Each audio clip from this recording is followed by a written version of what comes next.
Di sanalah tempat balasan yang setimpal sesuai dengan perbuatan dan dosa manusia semasa hidupnya.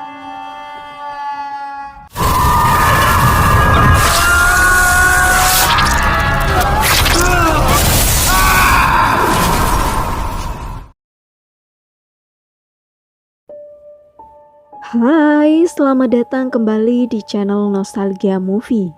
Bulan ini kita kedatangan film horor pembukaan awal tahun yang sejak trailernya keluar aja udah buat kita merinding sendiri ngelihatnya. Bagaimana tidak, film ini terlihat sadis dengan sejumlah adegan yang membuat mata kita miris melihatnya. Sempat menjadi mimpi buruk bagi anak-anak generasi 90-an. Komik Siksa Neraka karya Ember-Ember Rahimsyah akhirnya diadaptasi menjadi sebuah film yang digarap oleh The Company, yang mana disutradarai oleh Angky Umbara. Dari naskah skenario yang ditulis oleh Lele Laila Bele ini sangat produktif ya. Tahun ini banyak penulis skenario film horor, dan rata-rata semuanya tembus 1 juta penonton film. Berdurasi 98 menit ini menghadirkan sejumlah aktor mulai dari pendatang baru sampai yang senior, seperti Aryo Wahab, Slamet Raharjo, Keisa Alvaro, Rizky Farel, dan juga Ratu Sofia. Film Siksa Neraka tayang serentak pada Kamis 14 Desember lalu di seluruh bioskop Indonesia. Sekarang kita akan masuk ke bagian plot cerita.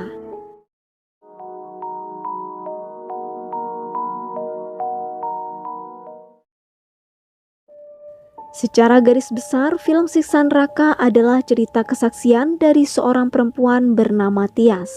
Tias terlahir dari keluarga ustadz terpandang di kampungnya, yaitu Ustadz Syakir dan ibunya Rika.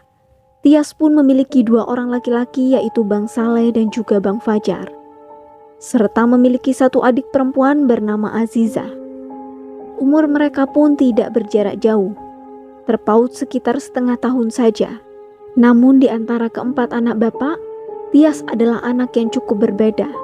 Bagaimana tidak?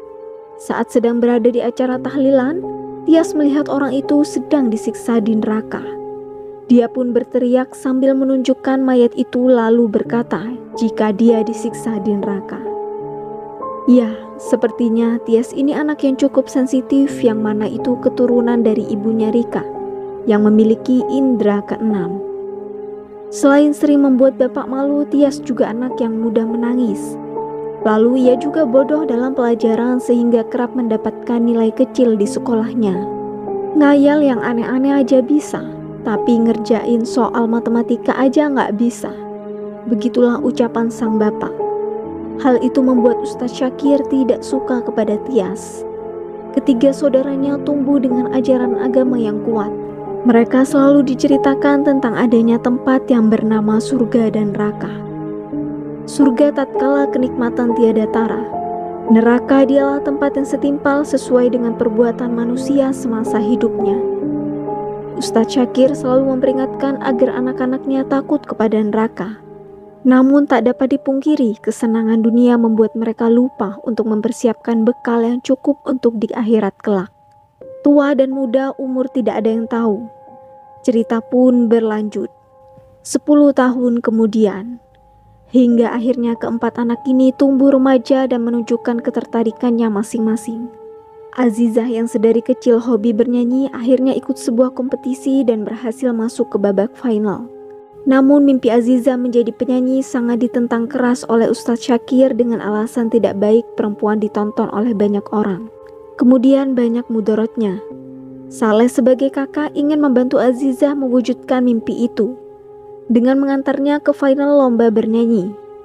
Acara final itu diselenggarakan di kampung sebelah setelah Ba'da Isya. Sementara sekarang sudah masuk waktu maghrib. Hanya tersisa waktu sekitar 1 jam lagi.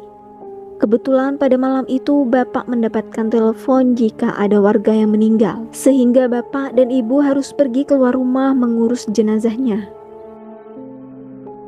Di saat itulah kesempatan bagi Azizah datang ke acara final.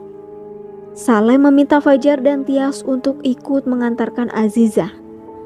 Namun Tias tidak mau karena takut dihukum oleh bapak. Lagi pula belum azan Isya, nanti sholatnya gimana? Selain itu, besok lusa Tias ada ulangan. Tias mau belajar, takutnya nilainya kecil lagi. Namun jika satu orang tidak ikut, maka mereka tidak jadi berangkat, ucap Bang Saleh. Dengan segala bujukan, Aziza terus merayu Tias agar ikut ke acara finalnya.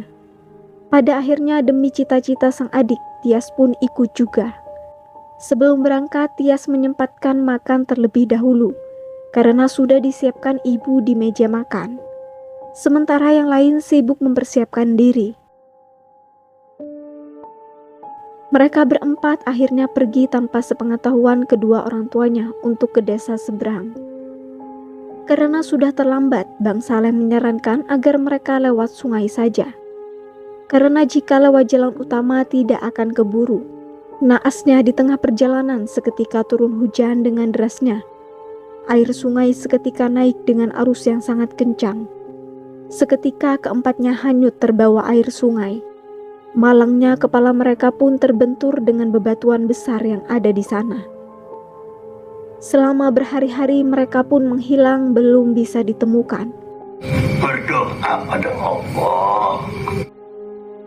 Seketika dengan berpindah kepada keempat anak ustadz yang kini sudah ada di alam lain. Tak disangka bekal ilmu agama yang selama ini diberikan Ustadz Syakir kepada anaknya tidaklah cukup, sehingga mereka masuk ke dalam neraka. Baik Fajar, Saleh maupun Azizah ternyata diam-diam melakukan dosa tanpa sepengetahuan orang tuanya. Mulai dari menipu orang lain, berbohong, mencuri, sampai berbuat zina. Alhasil mereka pun harus mempertanggungjawabkan perbuatan mereka itu dengan mendapatkan siksa neraka. Siksaan mereka pun sangat mengerikan.